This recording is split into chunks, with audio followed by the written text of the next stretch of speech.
In my last video, I talked about this old Craftsman scroll saw from the 1940s, and it runs great, but the only problem is there's a lot of play in the blade. There's no way to really tension the blade with this. You can put it in slots at the top, and there's a set screw at the top and the bottom, but there's not really a way to keep tension on it like on some of the other scroll saws you might be familiar with. So I think what kept it in place and what really held it steady was a nice guide that they came with, and I'm missing that from this scroll saw. So what I'm going to do is I'm going to show you what it cuts like without it. And this is a sharp, pretty new blade that I put on here and adapted for this saw.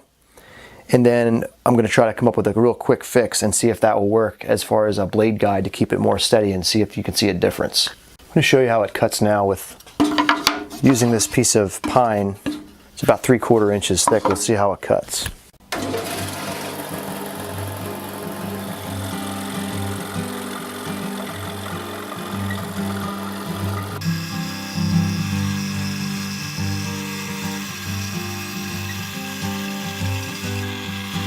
The cut's pretty nice with this sharp blade. The problem is there's a lot of drift. So I'm going to try to tie this in here like that, and then what we'll do is put the piece of hardwood attached to the bottom. I'll put a kerf in here with this, and that should support it from the sides and from the back. Something like that would probably work for most of the things I'm going to cut with this saw. Let's try that.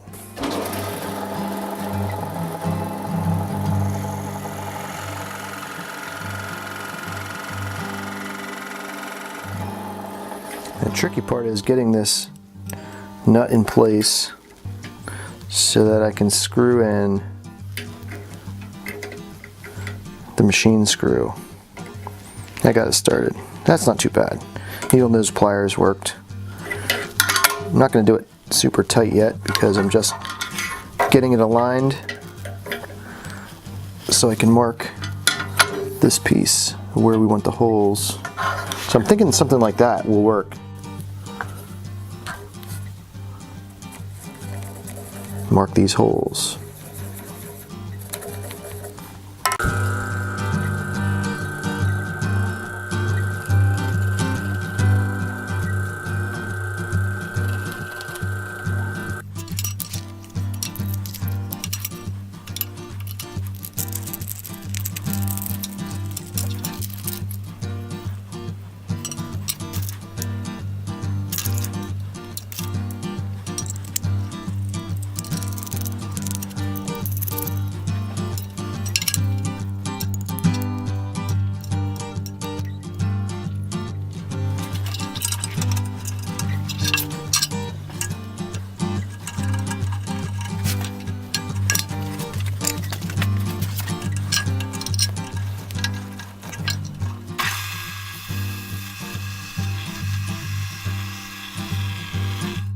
Working great, except I hit the screws that are sticking down there, so I need to cut those screws shorter, which was pretty obvious if I was smarter, if I thought about it. I forgot to hit record when I cut these off, but I cut them off with the Dremel cutoff wheel.